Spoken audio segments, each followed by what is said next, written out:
Do you have a solid preparation workflow?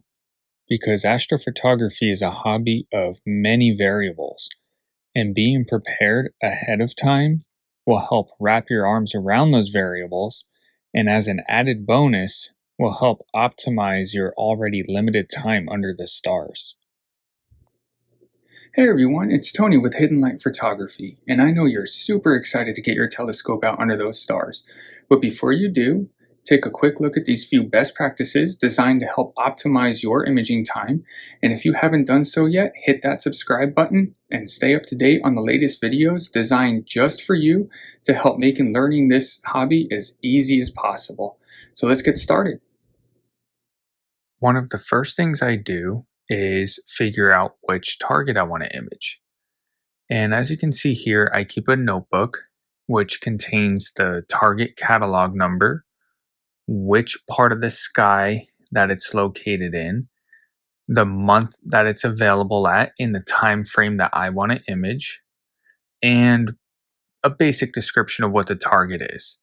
Now you can set yours up any way you want, but what I do is I will take those targets that interest me, and I get those anywhere from Facebook to talking to people, browsing the internet, and that's how I figure out which targets interest me. And I use an app called Stellarium, and that is a night sky app. So we'll take IC 1805 for example, and I already know this is in the northeastern part of the sky. And in order to clear the obstacles and get it in view, it needs to be at least 30 degrees.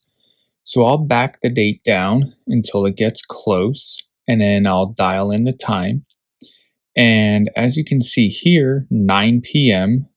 on September 23rd is when that target is available to me. Now, the next part to target availability is how long do you have that target for?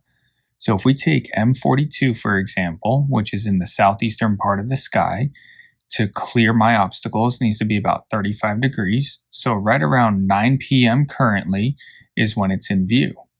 So then we take the slider, we move it across, and in the eastern part of the sky where it ends, I have until about 20 degrees, which brings me to right around 4 a.m.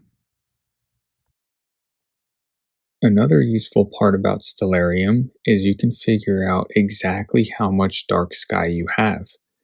Now, I like to get polar aligned as early as possible. As soon as I'm able to pick up stars is when I want to get polar aligned. Because remember, our time under the stars is limited. So I want to optimize that time and use every bit of it I can. So I like to know exactly when it's going to start getting dark out. And also, you might have a target that stays high in the sky or is visible to you until sunrise. And you don't want to be imaging into sunrise because that's just data that you can't use or will have trouble using. So, know when sunrise is so you can plan accordingly how long you have to image. Another important piece to preparation is knowing the weather. You don't want to get stuck in rain that you weren't expecting. And also, there's nothing worse than spending the time to set up, only for an hour or so into your imaging session, clouds roll in and there's no end in sight. An app that I use is called Astrophotography. It has proven to be very reliable for me. And it also shows you the moon phases so you can plan around the moon. Now, one of the features that I like about Astrophotography is it gives you for each hour cloud cover, sky transparency, wind, temperature, seeing conditions, and dew point. And the app updates every hour. So you pick your day, you go through each hour, get that information, make sure it's looking good for you. But at the end of the day, always use your instincts. The last preparation step that I take is framing. I'll have my framing done days or weeks ahead of time.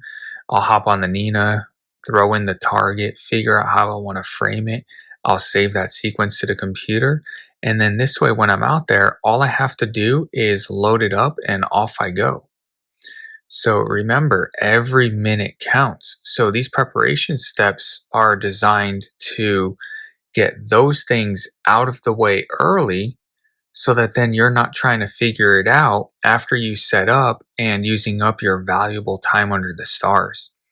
So I hope you found this useful. Do me a favor, that channel icon that just popped up, hit that channel icon, subscribe, throw a like on this video, throw a comment in there, and check out that next video. If you have any questions, please do not hesitate to ask, throw a comment in there, or you can email me hiddenlightinquiries@gmail.com. Until the next time, clear skies.